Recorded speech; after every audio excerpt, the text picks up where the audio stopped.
In 3, 2. Lewis, God, dude, always right before we broadcast. So gross. I don't see any bits. Oh, wait a second. There's a couple bits. Here's a couple more.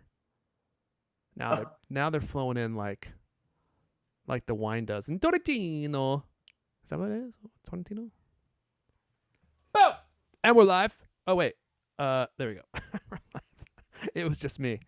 You guys don't even want to see the disaster. Can you see what's going on behind me, Lewis? All the garbage. It's such a tiny little thing on my screen here. Okay, that's good because it's just I'm reorganizing the whole studio, and I got it all out, and I got super into it last night, and then I was like, oh shoot, I don't have time to put all this away, and so I'm like, I'm going full Bill O'Reilly, and I'm like, screw that, we're doing it live. I'm gonna just looks like my house. Yeah, if only I had the blur filter. That's why God invented the blur filter. This is what Lewis. Have you ever wondered what Lewis's room looked like without the blur filter? Let me just show you. It's just that. I don't know. I can see a clear path there to the door. So there's like a little not accurate rat scurrying away. Shout out to Chase McLean. It looks like Xavier Campong is here. Did you see? Airphone, you see John Prosser talk about you on his pod. Oh no, I did not see that. What did he say? I hope it was nice. Ulysses Martinez says, "Hey y'all." Oh man, we got so much stuff to talk about this week. Is it good stuff? I'll let you be the judge. I'll let you be the judge on that. But we got some super exciting stuff on HomePod. So if you're a big fan of HomePod, you're gonna love that. If you're not a big fan of HomePod, there's the door right there. Just so you can see yourself out. Xavier Campon, I'll send you the clip. Oh, okay, cool. I hope I'm saying your last name right. If not, you should start pronouncing it the way that I'm pronouncing it. We got Lewis live from Torrentino. I mean, Lewis, I hope you all appreciate this. Lewis is in Italy on vacation. What time is it there, Lewis? 9:45. 9:45 p.m.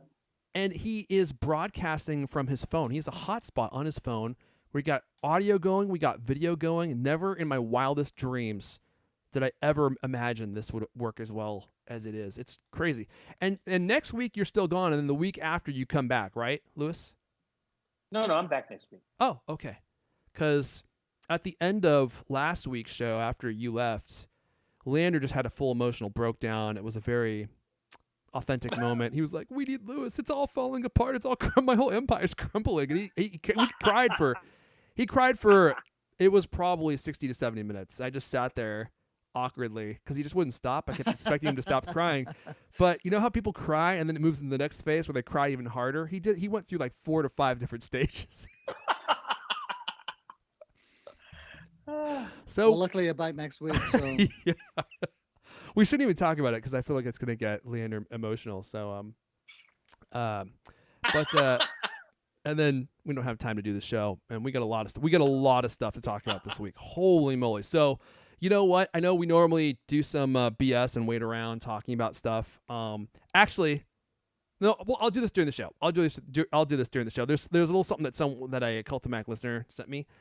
And or CulCast listener sent me, and I wanted to show you guys. But I'll do it once we get the show going. Let me queue up Mrs.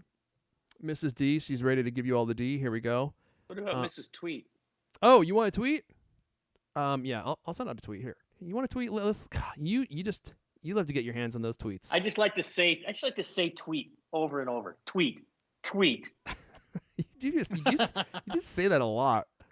Even when we're not broadcasting. Let's see here. Okay, there's your gall darn tweet, Lewis. Leave me alone. Precious tweet.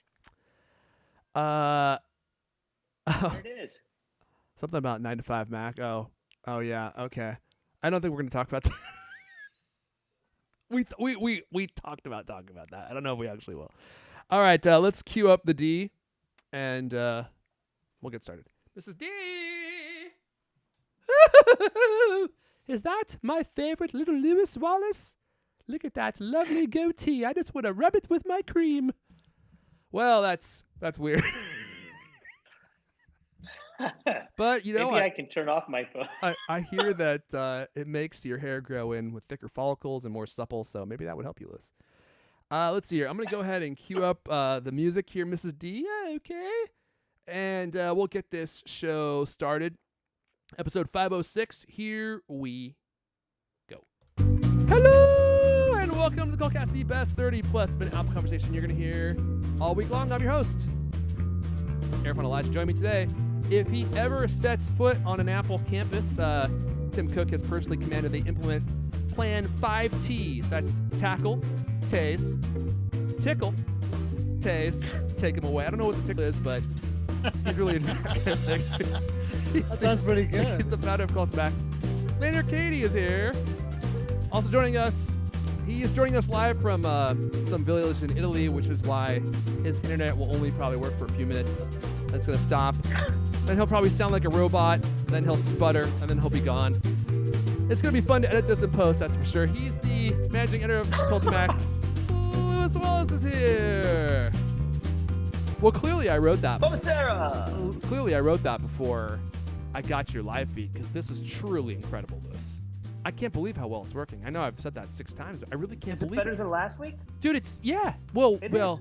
last week we tried it with your Wi-Fi first, and then you switched over to your phone, but we were only doing audio at that point on. But, yeah, it's like you're in San Francisco. I mean, really? It's better than San Francisco. San Francisco is unreliable. Yeah, I would say it might even be better, because remember all the problems we were having with your internet in San Francisco?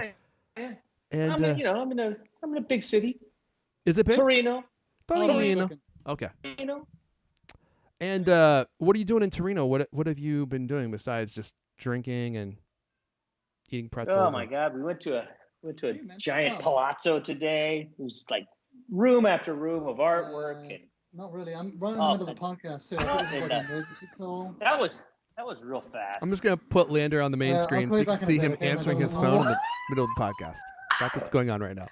It's not even the middle; it's the intro. It's great. I believe he's almost ready to rejoin us. Everything okay, Lander? Yeah, sorry, my daughter. I Oh, it's your daughter. Okay. I just want to make sure it wasn't a problem. Okay. Yeah. Well, that's understandable. Okay. Just making sure it's not some employee that's trying to escape the writer's cage or something. Quick, get the blow darts. Well, Lewis, we're happy to have you here. Let's see here. We got a lot of stuff to talk about. We have tons of notes here. I don't think we're even going to be able to make it through all this stuff, but we're going to try our darndest. We're going to be talking about HomePods, of course. There's some really exciting new features coming to HomePods. Is Apple done with HomePods? Clearly not. Clearly not. There's still stuff going on with HomePods, and we're getting some great new features.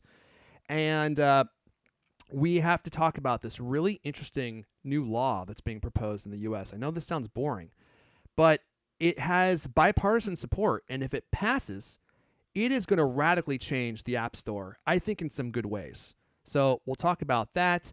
There are some huge changes coming to Apple Care Plus that I just wanted to give you guys a heads up on, because the program has evolved a lot over time, and some of the biggest changes ever have recently come to Apple Care Plus, and I haven't heard very many people talking about this stuff, and I thought, I know we got new Macs coming up, so this might be really interesting to you guys. And then we're going to wrap up with, a reaction to Apple's new Foundation trailer. This is their new, hugely epic sci-fi thriller Foundation. The trailer just came out today. I can't show it to you, unfortunately, because TC will launch a missile attack from the Apple silo and destroy my entire location. So we'll talk about it. We can't show it. And then also there's a new show called Wool, which is another sci-fi that's coming to Apple TV Plus. Dude, I think it might finally be worth the $5 a month. I'm not sure yet, but between these two things, and you got C, and there's just a lot of content. TC's got his pedal to the metal. So we'll wrap up with that. Before we dive in, turn on browser mode. Give a thank you to Squarespace for supporting this episode. Of course, Squarespace, the place that you want to head if you need a website. And if you don't think you need a website, well, you're wrong. You do need a website, especially if you have a business, because you don't exist unless you have a website, and they make it so easy to build one. You can create your website, and you can create all sorts of different kinds of websites, but one of the ones I always talk about is if you want to sell something, you can sell digital products, you can sell your time, you can sell physical products of all kinds, And then they have all these tools built in to actually market your business. Like you can create like on-brand email campaigns that look just like your website. They have all these tools, like social tools, to help you retain customers and grow your audience. And all this stuff is just part of your Squarespace subscription. You just choose a template, and then if you want to modify it, make it look uniquely yours, you can. It's super easy to do. You can maintain it all by yourself. And when you're ready to launch it, you just click a button, boom, your website is live. And if you haven't tried it, you can do it for free. Head over to squarespace.com/CultCast, and you can create a free account. They don't even need your credit card information. Just build a website. And you have 2 weeks to try it out. And if you like what you have at the end of the trial, you can use code CultCast at checkout to save 10% off your first purchase. And you'll see your website looks great on any device that visits. Macs, iPhones, Android devices. I don't know why you'd want to visit or use an Android device to visit a website, but you could do that if you want.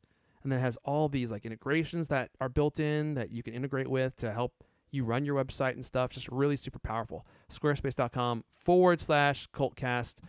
And thanks to Squarespace for supporting this episode. Okay. LK, I think I'm sending it to you first. I know this doesn't happen very often, but I'm sending it your way.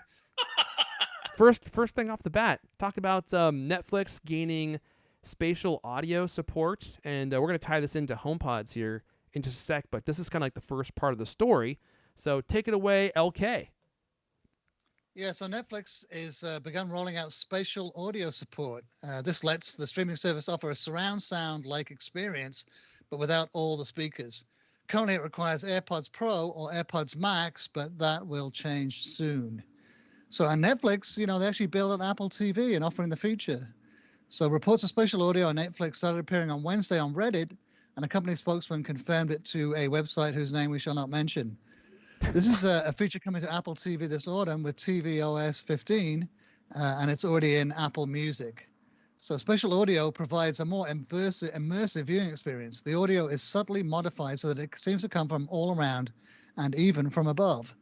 It offers dynamic head tracking so that when you turn your head while watching the movie, the audio will move appropriately. This is why standard AirPods don't support spatial audio. They don't have the needed gyroscope and accelerometer. For those who don't want to use headphones, the feature is on the way to HomePod and HomePod Mini. With the tvOS 15, the feature will work with all surround sound 5.1, surround sound 7.1, stereo, and Dolby Atmos content. Yeah, so cool. I saw someone raving about this on Twitter. A couple of people were raving about it on Twitter. Like it was the most amazing thing they'd ever seen. Well, two things. One, I heard 9 to 5 paid big money for this exclusive, so it's a big story. I'm just joking, guys. I'm just joking. Little thing there. Just have to throw that in there. And number two is I feel like this might actually give me a reason to keep my AirPods Max. AirPods Max really are wonderful hardware, but they are nerfed so bad by Apple's ecosystem. In order to really get the most performance out of them, you have to have Apple Music, which I don't have. And so I have this really premium grade headphone that don't really perform like I would want them to for their price. And I was actually thinking about selling them because they literally just sit on my shelf back here. I never use them because Spotify doesn't sound great through them. And what else can you do with them? I mean, you can watch content on Apple TV, but if it's not going to sound special, then why have those big, heavy headphones sitting on your head? I usually just use my AirPods. But with something like this,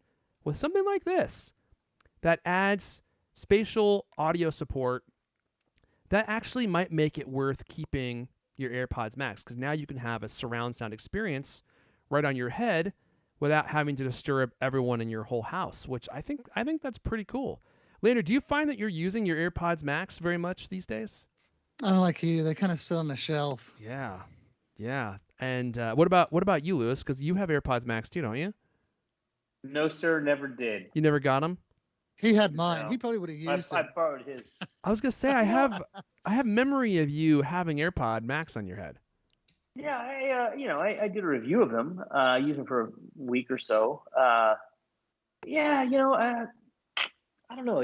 They're so immersive. I mean, I would love to have those on like a train or a plane, Yeah. but I don't know about sitting in my house. I mean, I'd rather just listen to music in the air, listen to HomePods or something. But Yeah, I kind of find that I do the same thing, and the HomePods. So when the HomePods Max or the AirPods Max came out, I said, "Oh man, these are really lightweight," and I got roasted for that. But I was comparing them to my Planar magnetic headphones, which are super heavy. That's what I had, and those things weigh 3-4 pounds. You know, that they're really have magnets in them. They're really heavy.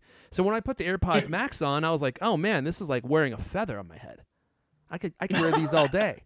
But now I sold my Planar magnetic headphones, and now I have the AirPods Max, my premium ones. And now that I have them, when I leave them on for 2-3 hours, I notice that they are heavy. They start to get heavy.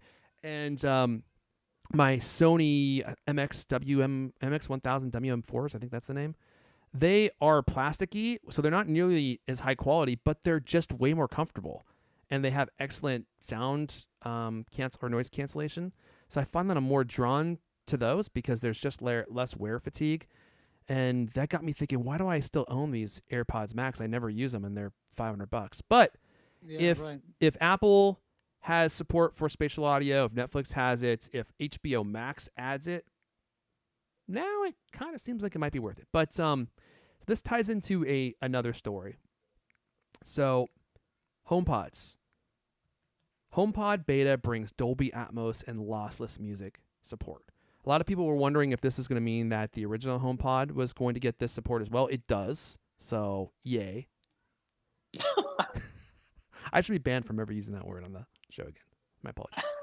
I'm going to read from the story here. Dolby Atmos, aka spatial audio. Dolby Atmos and spatial audio, I think, are kind of two separate things. And lossless music are on their way to HomePod and the HomePod Mini. Both features are available for testing in Apple's latest HomePod 15 beta, rolled out to registered developers on Thursday. And we have this great article here on Cult-O-Mac that shows you how to enable them. But there you go. You're getting these really great features on your HomePod, and I've heard from people that have tried it out that it really sounds amazing. But so a couple of people again on Twitter as well, they were saying that the losses especially is really good. Yeah, I've heard people that were stunned by how good the lossless sounds. Of course, the only problem is the lossless only works with Apple Music. Now, to be fair, Spotify doesn't have lossless, so maybe that's just why. I don't know if lossless works with Tidal. My suspicion is that it doesn't. But this perfectly highlights the problem with Apple's hardware. Is they tie it to their services from a performative aspect, and so for you to really get what you're paying for, you have to basically pay them for one of their services, and that's whack. That's totally whack. I feel like you should be able to get the performance regardless of what service you're using, as long as that service provides the same level of fidelity or whatever. Because I'm not an Apple Music subscriber. I'm not going to subscribe to Apple Music. I did a test between Spotify and Apple Music. Apple Music sounds phenomenal, but I just don't like the interface. Now, their lyrics feature, where they show you lyrics over songs as you play them, that was killer. And it lured me, it tempted me, but Spotify is just too good. So I really hope that when Spotify adds lossless, it will work with HomePods. The other thing is they added spatial audio support, but how does that work with HomePods? Because you can't move your head and have the audio move around, right? Because they're fixed in place. So how does that work? And people because they're musician. It's more than stereo. There's the music sounds not just from right and left channels, but it's coming from above or behind, all around. You still get the effect. If you've got a couple of HomePods and a stereo pair, you can still get the spatial audio, I think. Yeah, but people are calling spatial audio Dolby Atmos, but Dolby Atmos has been supported in HomePods for like probably, I don't know, 8 months, maybe longer. I did a video on it on my YouTube channel like maybe 8 months ago, and it was a killer feature, and you could hear the difference between just regular stereo and spatialized audio, right? It's different. Is it different? Yeah, so that's what I'm saying. Like spatial audio, as far as I understand it, is what they integrate into headphones so that when you move your head around, the sound seems like it's coming from a different location or from the same location in space, Well, regardless of well, how you yeah. move. But your HomePods, unless you duct tape them to your head, which actually would be a killer YouTube video idea. I don't know good how that point. would I don't work, know. you know? Probably better with the mini. Yeah, if you want to tape it onto your head. Which, we should have Leander try that because, Leander, I know you're used to having the helmet with the giant beer cans on the sides on your head, and those are really heavy. So, like, your neck, I feel like, is already prepared for this video. Whereas, like, I can injure myself, like, but your neck's already strong and ready for Your something like that. pencil neck, yeah. Strong pencil neck. You call him pencil neck. So yeah, it's just cool to me that they're adding new features to the HomePods, and I've said this 100 times before. It seems like they're not done with HomePod. They keep adding stuff to it and making them better, and it probably is. They probably are able to use the same code for HomePod Mini as they do for HomePods, which is why we keep getting some of these features. Like there seems to be parity, although the HomePod Mini has the U1 chip and the larger HomePod doesn't. But from an audio perspective, they seem like they're in parity with each other, which is great because I hope that my HomePods have many, many years of updates and long life coming. But they keep putting out updates, and it just makes me think they're clearly not done with this yet. They're still releasing stuff for it. You know what I mean? But I'm excited to see this, and I'm excited to try it out. So I can't test it with Apple Music. I already used my trial too. So like if I'm going to use Apple Music, I got to pay them. What is it? $8, $10 a month to even try this out. Isn't there a free tier in Apple Music? No, it's No. paid only. Like, It's pay Don't you? Yeah. Do you have any of the other services? I mean, aren't you close to being able to just get one of the Apple One bundles? And does none of that make any sense to you? yeah, I mean, I was thinking about doing the Apple One bundle, but it was more expensive because the only thing that I use is iCloud photo storage. That's it. So, No TV Plus. oh, I'm sorry, I But use you get that. You got that for free, right? iCloud storage, No, right? you, So can't, you must be paying now, right? no, I don't pay. I canceled it. So I use iCloud storage. That's it. That's the only thing that I use. So like for me, if I were to add an Apple One subscription, I'm gonna have to pay a bunch more money for a bunch of crap that I just don't want. So Jeez. I don't care about Apple News Plus. At this point, I don't feel like Apple TV Plus is worth it, but it's getting close, and we'll talk about that later. Yeah. And then the other thing is I'm missing one of the services, Apple TV Plus. Fitness Plus. Come on, man. I mean, clearly you don't use it, but Yeah, I'm a huge fan of working out in my living room in spandex. You know that, but I already got videos that I like, so I'm not going to be switching over. I mean, I have a whole library of Richard Simmons videos that I watch every morning, and I have the matching all the shorts. shake weight classics. Oh yeah. I have the whole shake weight collection. I've got several shake weights that I use at the same time. Like my shoulders are actually unbelievable. I know you love the shake weight. Like you sent me several videos that at first I thought were inappropriate, but then I was like, oh, you're working out, and then and your biceps, have come a long way since starting to use the shake weight. But yeah, so I don't pay for that, and I'm missing one. Oh yeah, Arcade. Apple Arcade, Apple Music. I don't want to subscribe to Apple Music, so it doesn't work for me. And I wish it did, but Spotify is just way better. So, but I know Spotify is working on a lossless music service, and once that comes out, I'm hoping that it will be free because Apple's is, right. Because Spotify was going to charge for it, and now I'm thinking they can't charge for it. They can't. They're locked in a competitive battle with Apple. So now I feel like they're going to have to just give it to you for free. And I hope it's supported on the HomePod, because if not, this highlights everything wrong with Apple's music hardware strategy. It's like, hey, spend all this money on this really great hardware, but if you really want to use it, then you have to pay us a monthly fee too, which I think is totally bogus. I want the hardware to work the way I would expect without having to pay Apple to unlock those features. It's like when you get an Apple Watch with 5G with LTE built in, and then they say, oh, well, do you want to use the data that you're already paying for on your cell phone plan? Now you have to pay us $10 a month to access your data. Like, I really just hate that. It's like, dude, I'm already paying for the data. Why do I need to pay you again to use the data? It doesn't make any sense, and I hate it. I hate getting nickel and dime like that. I don't want to go on a tangent, sorry, but let's see here. Xavier Campon. He's saying no Apple Fitness Plus content on your OnlyFans. I think he's talking to you, Lewis. What did he say? What? He's asking if Lewis is doing any Apple TV Plus content or Fitness Plus content on his OnlyFans. Yeah.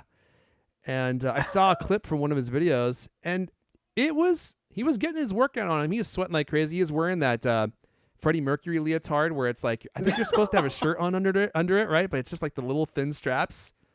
And then it goes into like the midriff and like the legs. But yeah, so I'll maybe post some clips on that for CulCast supporters. My God. God, I'm sorry, this is really going off track. Hey, you know what? I wanted to point out just one quick thing before we move on. I keep meaning to do this, and I keep forgetting. I don't know, Lewis and Leander, you're gonna have to watch the feed for these, but I want to give a shout out to a listener who sent me something that he wanted me to share. Let's see here. His name's Robbie Martin. He reached out to me. I have my contact information on my Twitter if you guys are interested. He said, "Hey, Airfon, longtime listener and now watcher of the show. Just thought I'd share what my girlfriend made for me as a birthday present. I think you would enjoy this." And I told him, "Dude, you got to keep it right there." So let me just post this. Can I post this right here? There we go. You guys can't see this, Lewis and Leander, but for those of you watching and for those of you listening, I'll describe it. It is like a full-on Tim Cook cookbook, and you can see it says Tim Cook's It says Tim Cook's cookbook, and then underneath it says "Gobble gobble, y'all." This is something out of my imagination. It's like it's come to real life. And he's wearing an apron, and it says "Kiss the Cook." Okay, so there's that. And then inside, she has a bunch of recipes. I'm disappointed there's no Thanksgiving turkey recipes here, but this one says chicken wraps. Let's see here, and I'll read the recipe in true Tim Cook fashion. It says. Hold on, I gotta make this a little bit bigger so I can actually see what it says. It says, "The roast dish where you fall in love with mayonnaise." Ooh, TC loves mayonnaise. 4 chicken thigh pieces, 2 tablespoons corn flour, 2 tablespoons Vegeta seasoning. Ooh, panko breadcrumbs. What is vegetable seasoning? What is that? That must be a TC specialty. I've never heard what that is. And then he goes into like the instructions: clean the chicken thighs and cut into bite-sized pieces. Ooh, yummy! This is definitely going to be served at the TC Thanksgiving celebration. So yeah, thanks to Robbie Martin for sending me that. I've been promising I would share those. Yeah. Recipe for apple strudel. I will ask him. He didn't say. But it's full of all sorts of recipes. He just sent me that one. But I told him, I was like, dude, your girlfriend's a keeper. Just the fact that she has "Gobble Gobble Y'all" under the title. You know, that's a special woman right there. All right, moving on. Someone's saying DBZ seasoning. I don't know. I must have caught the tail end of that conversation. Okay, let's see here. Let's move on. Let's talk about a new proposed law for the Apple App Store. Now, I'll just give you guys a quick rundown of this. I just thought it was interesting. And this is kind of an old story, but it is relevant. And if this does come to fruition, I'm going to send it to you in just a sec, Lewis. But let me set up the preamble here. If this does come to fruition, this would radically change the way the App Store works. And I think maybe in many ways for the better. But I'll let you give your opinion. What do you think about this, Lewis? Well, we're going to talk about it first, or my opinion on it? Well, okay, oh, sorry. Just read the story first. We're going to even say what it is? No, I'll let you read the story because I almost did. Okay, then. Yeah, so Apple right now, they put up significant roadblocks to sideloading, as in they don't really allow it. That's very significant. That means installing applications on your iPhone, iPad, from a Mac. The Open App Markets Act. I can barely see. I need to bump up the size of this text here. The Open App Markets Act would require Apple to allow sideloading. Yeah, it's hard. It's a tongue twister. But it would force Apple to allow sideloading on iPhone and stuff that Apple is dead against. And that's just a start. At this point, there's only one iOS app store, as everybody knows, and that's the one that Apple runs. However, these senators, there's three senators who've put up this bill. They'd like to open the door to third-party app stores. And there's a quote here from Senator Richard Blumenthal, who introduced the bill with Senator Marsha Blackburn and Senator Amy Klobuchar, if you remember her. And so Blumenthal says, this legislation will tear down coercive anti-competitive walls in the app economy, giving consumers more choices and smaller startup tech companies a fighting chance. That sounds just great, doesn't it? Tear down the man. I don't actually see the details here in the notes, but this is something like, this is going to apply only to app stores with 50 million users or something like that. Oh, like, was I it wonder that who high? that is. I thought it was lower. I think you might be 50 right. million. Okay. Clearly they're taking Apple and Google. They're trying to bust them up, make them change the way they run the App Store. Blackburn called Apple and Google's App Store practices a, quote, direct affront to a free and fair marketplace. And Klobuchar noted that their behavior raises serious competition concerns. There are, obviously this is a giant big deal. This is a big, area of debate, right? And should Apple be allowed to have all these laws? And lots of developers don't like it. It is kind of annoying, right? Sometimes, why does Apple not allow this app or that app, right? And some of the stuff they do with not allowing apps, like for instance in China, that might be a little bit, used by people who oppose the Chinese regime. That kind of stuff is a little bit.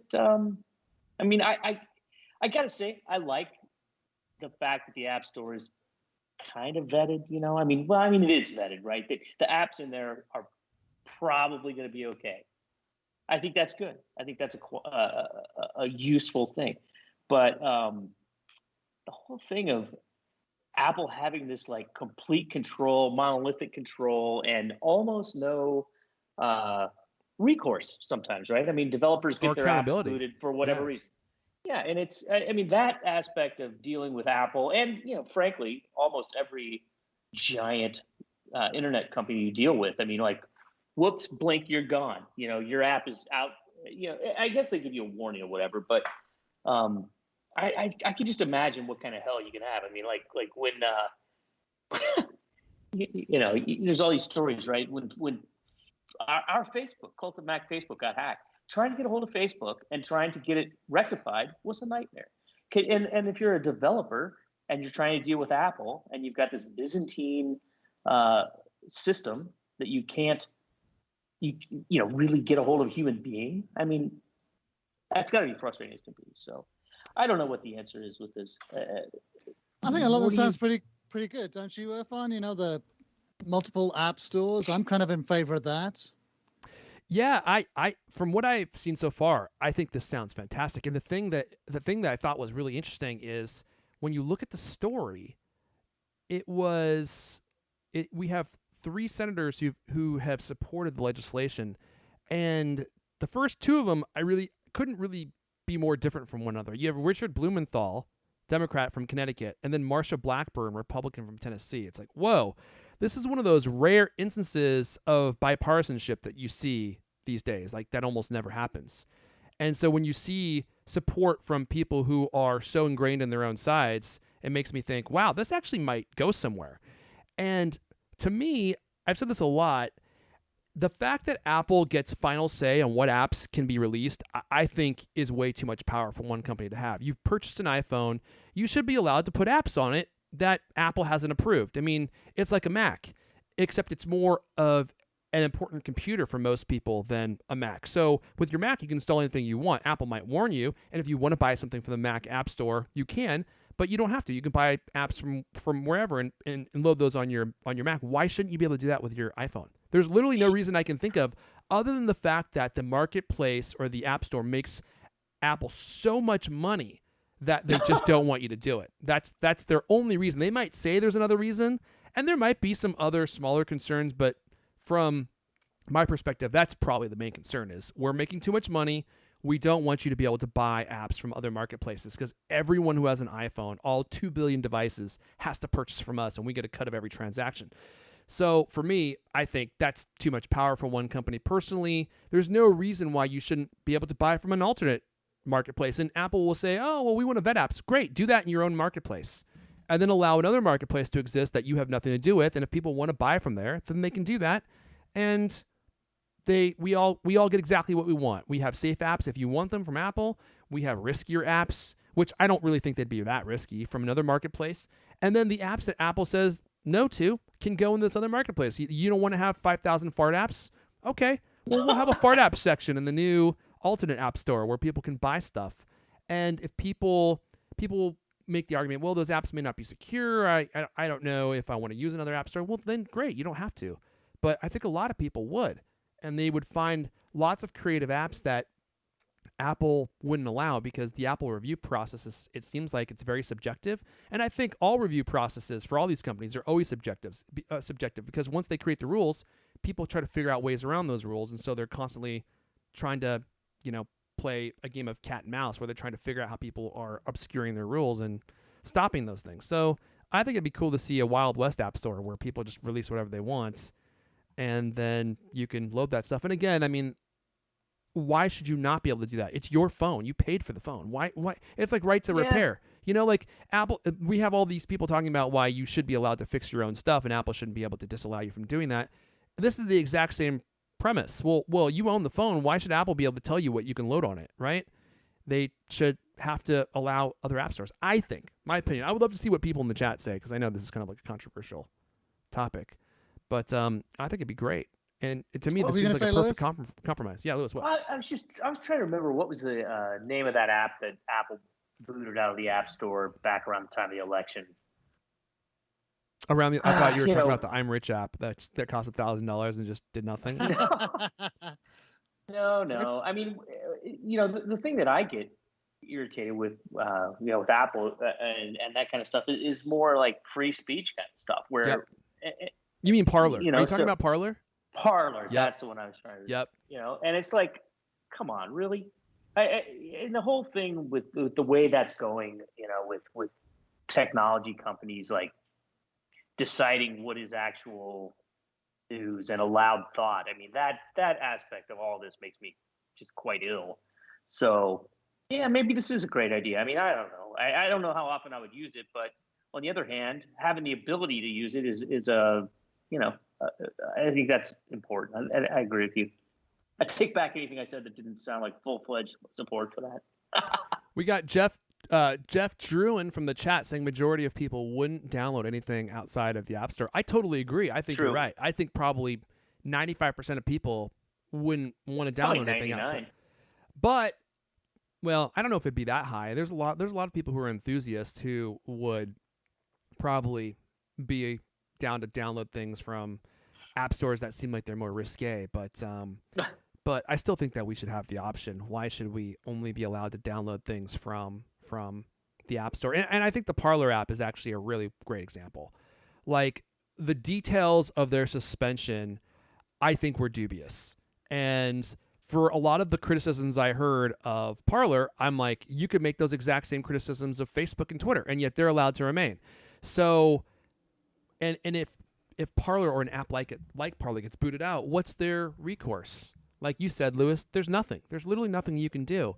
And there's a lot of people that wanted to use Parler on their phones, and then you have Apple come in and tell you no, you're not allowed to have this app installed on the device that you spent $1,000, that you paid us $1,000 for. We get to tell you what apps you're allowed to have on your phone. I'm sorry, that's BS. I spent $1,000 on this phone. You don't get to tell me what's installed on it. I get to install whatever I want.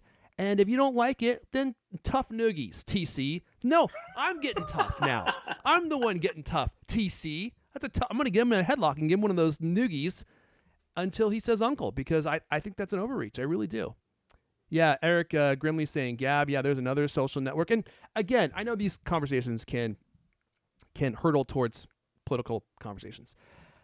I'm not defending any specific app because of what it does or what it provides. I'm just saying you should have the right to install whatever you want. And I think you could make the argument that like, well, what if TC said, hey, no more of that, those naughty pictures on your phone.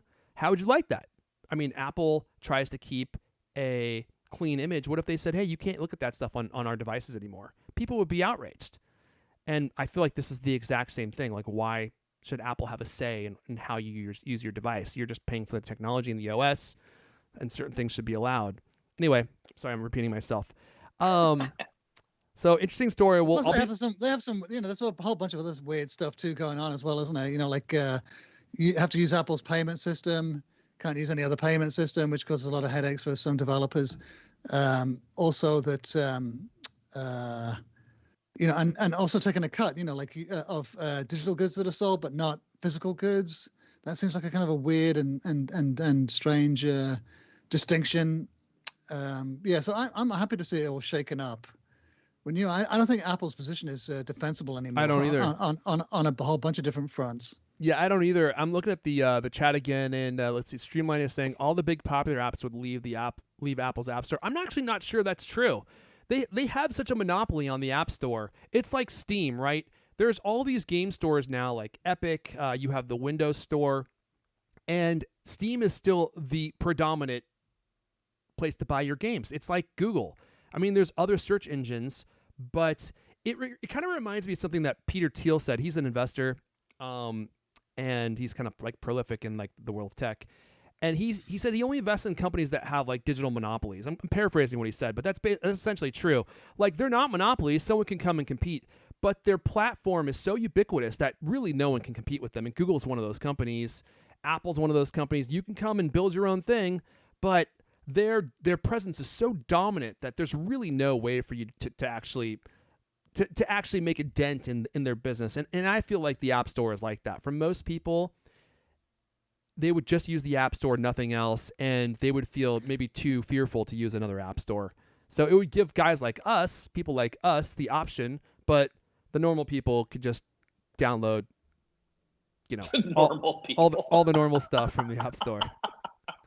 And the El Canis, the people who are looking for the real weird, borderline stuff that really belongs on the fringes, he has his choice to go do those things. Well, I was going to say, we should start a Cult of Mac store, if this opens up, where we can get all the weird stuff that Apple won't let you have.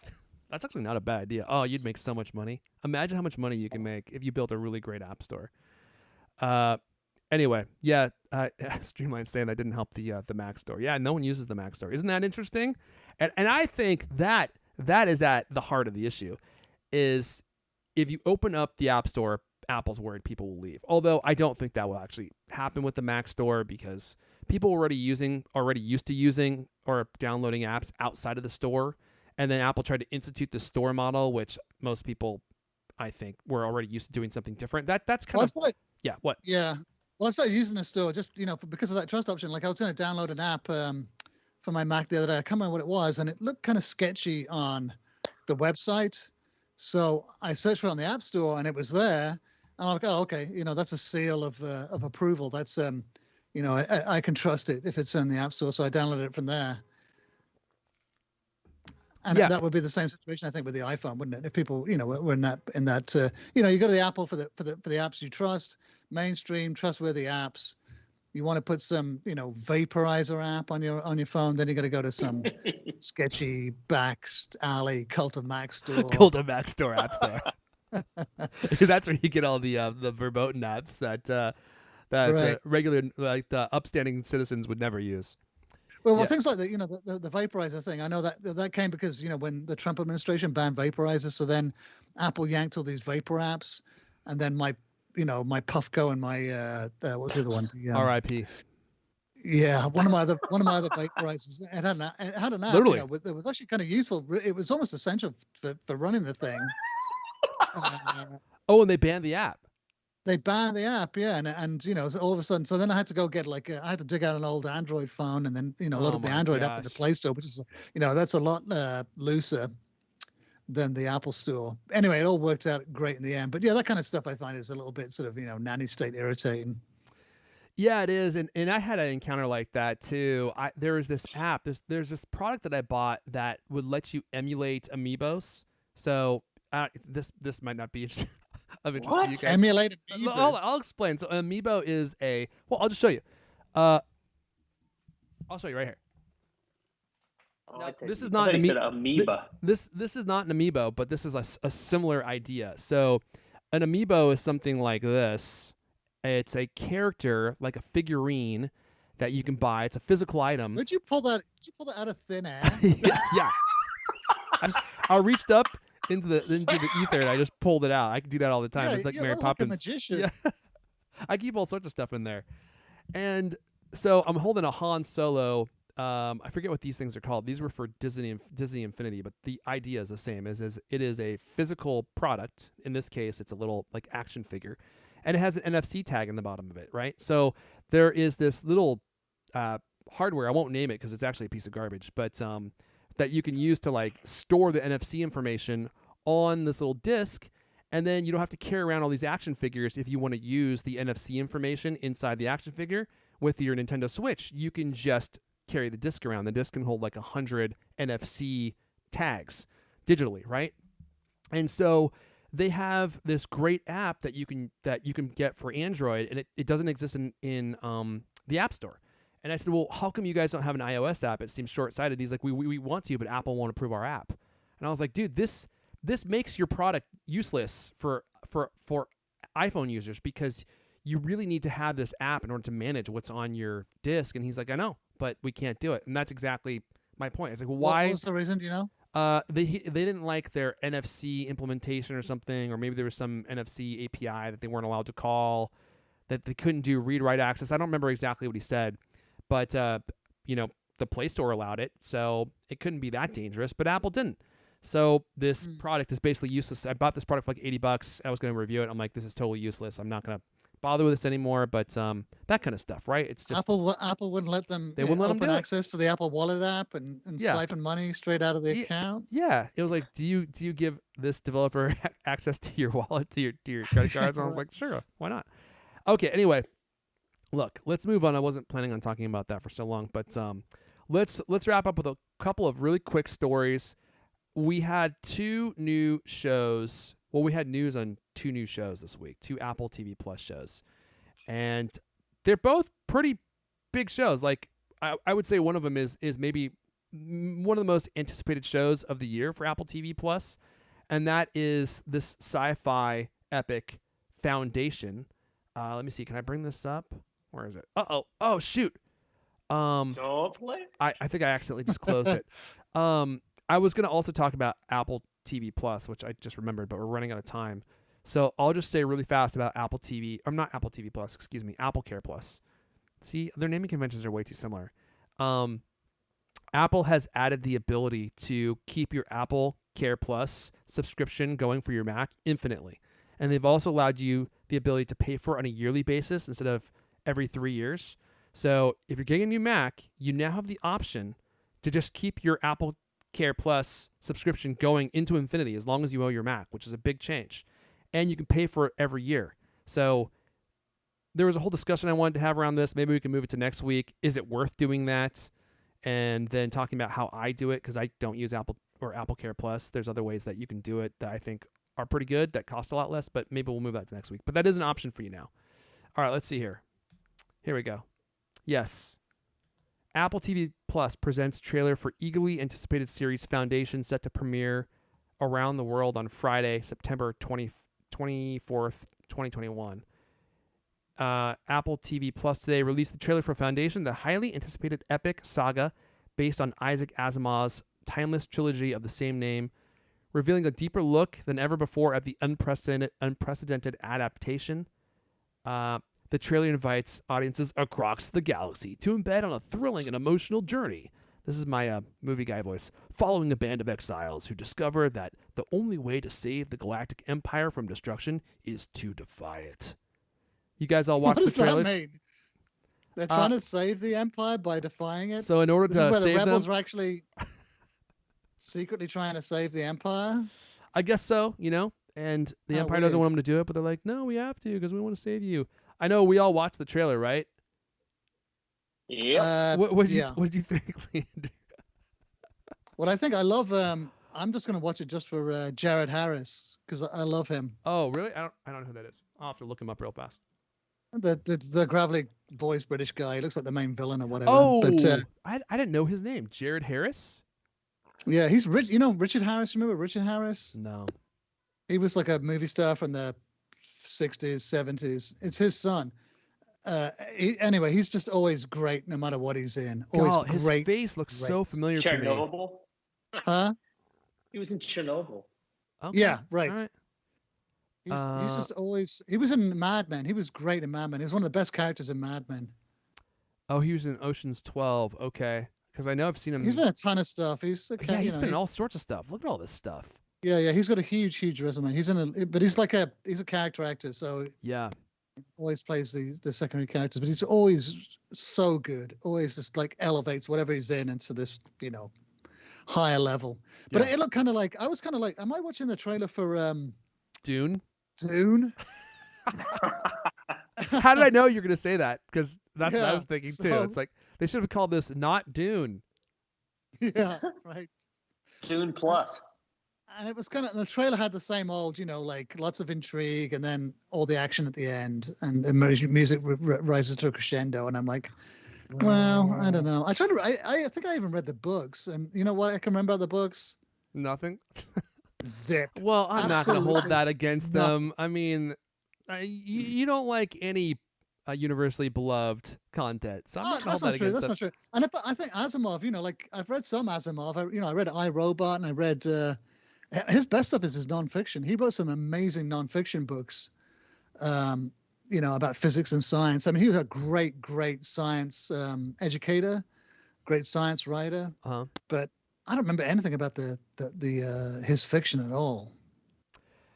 Yeah. Did you read the books? No, I just saw the movie from the 1980s, and Oh, there was a movie for Dune. Yeah, no, Foundation. Oh, Foundation. No. Sorry, I think this is the first content that's made on Foundation. No, I didn't read the books. I thought you were talking about Dune still. I was trying to find Dune because for those of you that don't know, there's a new Dune coming out, a new Dune movie that's coming out, and it looks fantastic. Yeah, here we go. Oh man, I'm such a huge sci-fi fan. It's one of my. Oh shoot, how do I stop this? How do I get to? Before we get banned. Yeah. Oh man. Okay, so this is just the website. Good. This is not an actual trailer, but there's a movie for Dune coming out in October, and the casting in this new movie looks fantastic. I'm just looking through the cast right now. I would read some of these names, but a lot of these people you may not have heard of. But the casting looks outstanding. The art style, it has that great atmosphere. In fact, the director I think is the same guy who did Blade Runner 2049, which is one of my all-time favorite sci-fi movies. It's got that same great We should discuss thick that, 'cause there's a whole atmosphere, bunch of- Sorry, what was There's that? a bunch of stuff in that. I rewatched it again. I actually liked it better. Blade Runner, the second 2049, time. yeah. Yeah, but I also saw a whole bunch of flaws in it too, and there's a whole bunch of stuff that I think didn't make any sense. And I had a bunch of ideas. I thought if I had been the director, it would have been so much better. Oh yeah, I'm sure it would have. You would. They would have added a whole extra year. Would have been Blade Runner 2050 just because of all the extra improvements you would have made to it. It would have been a whole year better. You know what the thing about Blade Runner 2049 is it's so rare for a sequel to be on par. I would say it might even be better than the first in many ways. Are you mad? Are you mental? Yeah. Are you completely out of your? Have you lost your marbles? There's nowhere near. But I think it's inarguable that it is better in certain ways. Like you could try to argue it, but you're not gonna get anywhere. But but the first one was outstanding too. The funny thing is, like the first one, Leander, is I hadn't seen it until probably maybe 2 years ago. You kept telling me to watch it, and I was like, I don't know. It's like I was basing my entire opinion on the movie on the album art for the movie, like the hero art, and I was like, this doesn't look like it would be appealing to me. And then I was literally judging the entire movie by the cover, and then I went and watched it, and the first 20 minutes in, I was like, oh yeah, I like this. This is getting good. And then by the end, I was in love. It's one of my favorite sci-fi movies ever. And then Blade Runner 2049 just took it to a whole nother level. The atmosphere and like the slow burn of it, and the world they paint, the future, it's just so great. There's a whole bunch of stuff they bungled though that ruins it.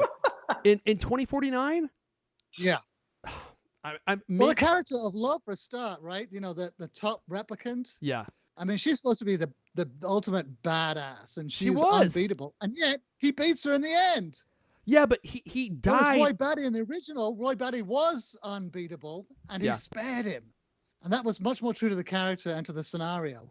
Whereas in this one, she's unbeatable, but when it comes to the ultimate boss battle, suddenly he beats her kind of easily. I would not say it happened easily. No, first of all, we're kind of going off track here. First of all, Deckard wasn't a replicant, as far as we know. Well, no, so that's why there's no way he could have beaten him. But in the new one, they're both replicants. So like they have an equal level of anyway. It's not consistent. That's what drives me crazy, though. You see, like it could have been so much better if she was about to kill him and then she got killed by some accident or some other kind of circumstance. Like he was able to pull something tricky, or it wasn't sort of true. He's battling this ultimate badass replicant, and he's able to beat her, and it goes against everything that came up earlier in the movie. And so I found it completely unsatisfying. It's like, oh, really? That's it? Plus, I mean, there could have been a better use because she was so great. She was the best thing in that whole movie for sure. She's too good to live. Yeah, make her even more badass would have been better. Anyway, that was one of the things that really annoyed me. Okay, sorry. We could do a whole episode on this. Let me go back to Foundation. So the trailer came out. I felt the same way. Chat sounding off. Several people were saying Dune. It feels like Apple's version of Dune, except not as epic, not as grand. Now, this is just my impression from the trailer. It could end up being better. I have no idea. But how many episodes is it? Is it like 10? I didn't see, but yeah. David Goyer, the guy who's writing this, he wants 80 hours. 80 hours of episodes? Well, now I'm on board. Now I'm on board. I think it's like 8 years, or sorry, 8 seasons of 10 episodes. I think is what I read an interview with him a few weeks ago. I talking about this whole thing. He's like, "Oh yeah, I figured out this way to like make my paycheck change to make my paycheck last forever." No, I mean he's talking about like he came up with a specific tweak to the books that would allow them to have the kind of the same characters last throughout this 1,000-year timeline, right? Yeah, so it's a 1,000-year story, right? So I haven't read it. And he's got a tweak, so they're immortal. Yeah, I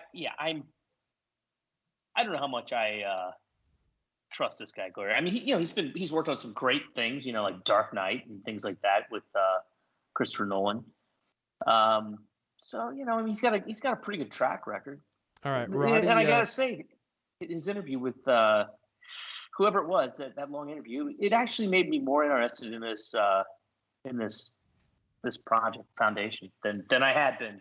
Although, I mean, Apple's been talking this up forever, right? It's like, oh wow, we've got the rights to Foundation, and we're gonna bring this unfilmable thing to Apple TV Plus. So, I mean, it's definitely. I mean, this is a swing for the fence kind of thing, right? I mean, you might be right. The scale of it certainly seems massive, and I like the premise of it. I won't go into it now, but the premise seemed interesting, and I was like, oh shoot, like this world is looking like I like what I'm seeing so far. I like the world that you've imagined that you're taking us into. I kind of like what's going on in the world. So we'll see. There's just one other sci-fi thing I wanted to point out. There's another sci-fi show called Wool coming out. Tim Robbins is joining Rebecca Ferguson in Apple TV Plus series Wool. God, look at Tim Robbins, dude.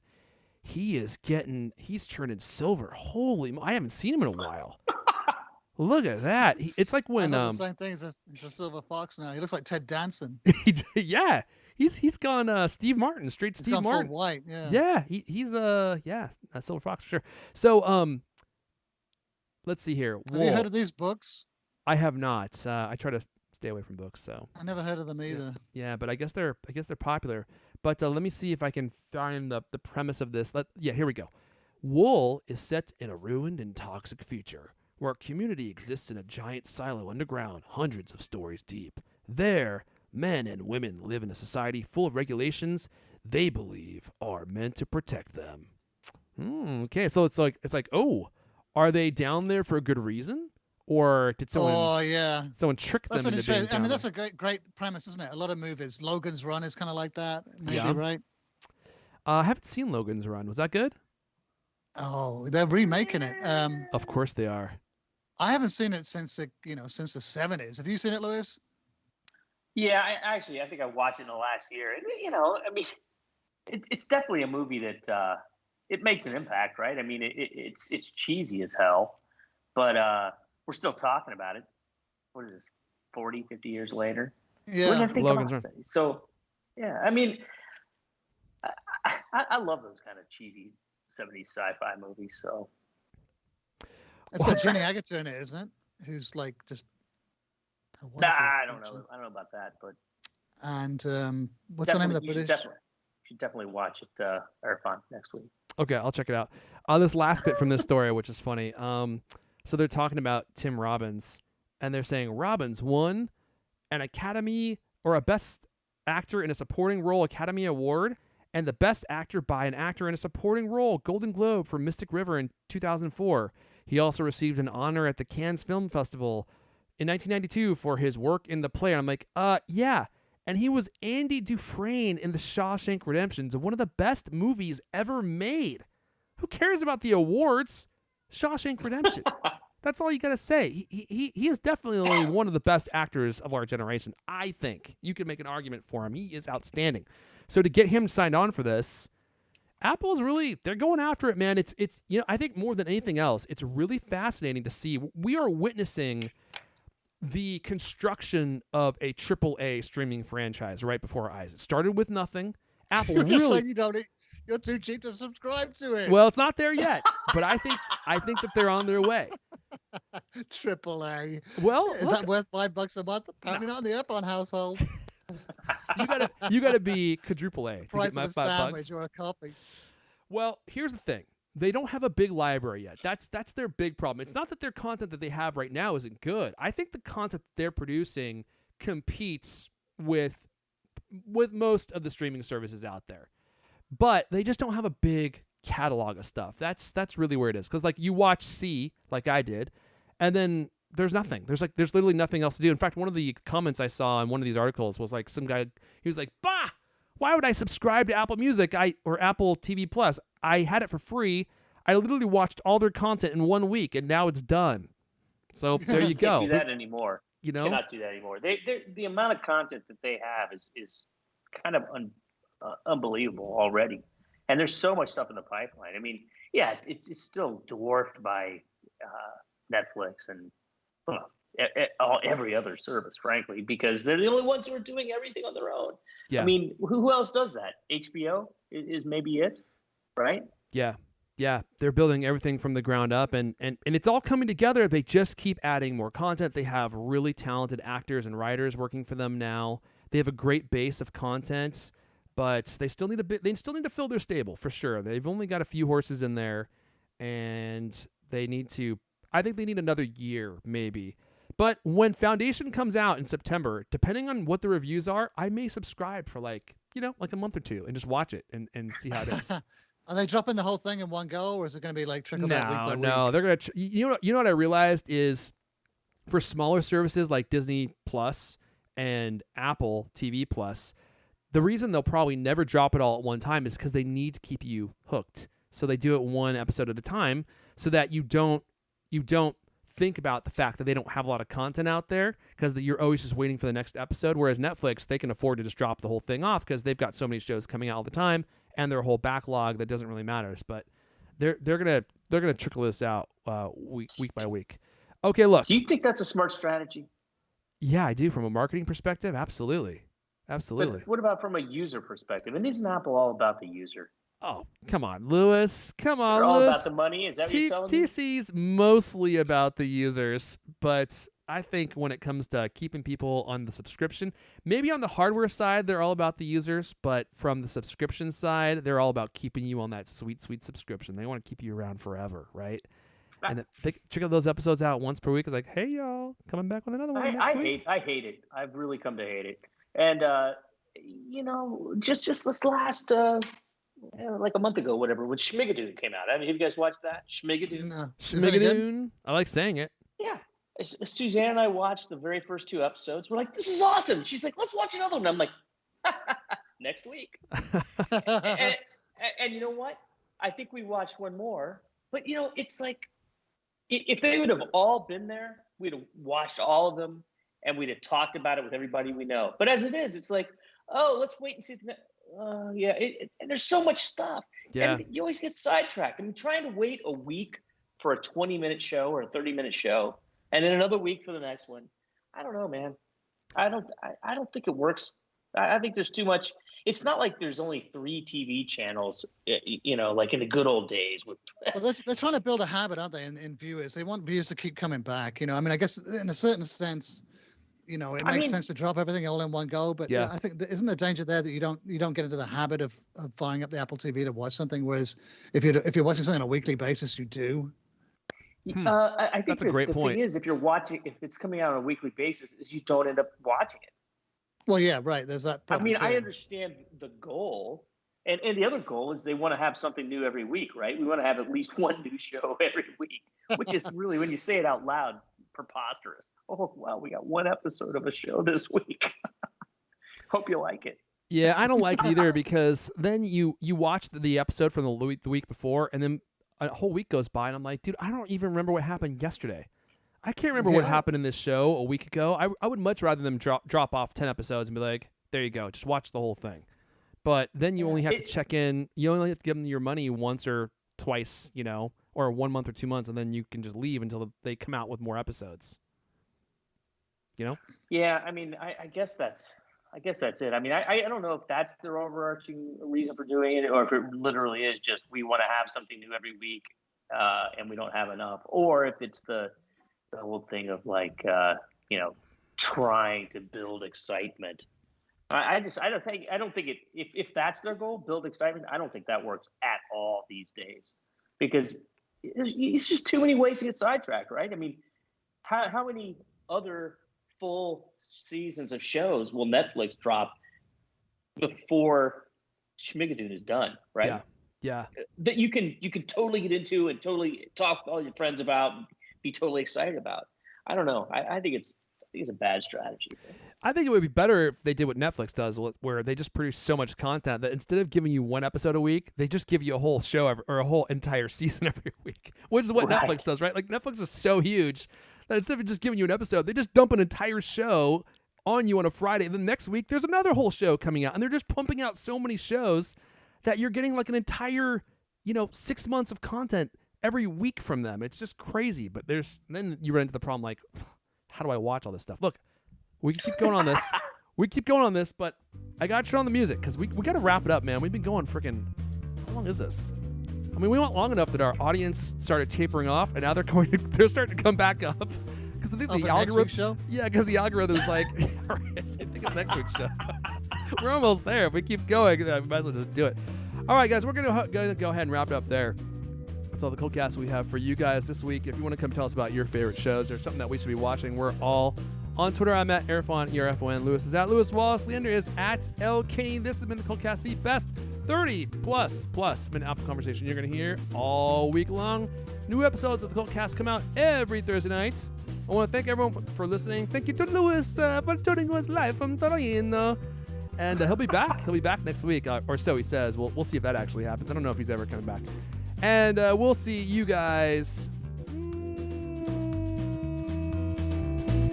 next time.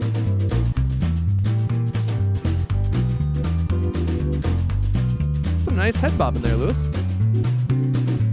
You enjoying the music? I'm a professional musician. I can tell. When are you coming back, Lewis? What day? Wednesday? Are you actually coming back, Lewis? Well, I mean, I do have to pass the COVID test. I mean, I've been practicing, studying. Yeah. But, once the false positive, yeah, to get into the U.S., you got to pass the COVID test. Oh, what have you done? Are they going to give you the old tutor swab? When you come back in? No. I'm going to need you to bend over, sir. get the saliva test. The saliva test. That's an awful long Q-tip, sir. What will you be doing with that? My mouth's right here. Yeah, so it's yeah, you got to, oh God, Suzanne Louise Garamoni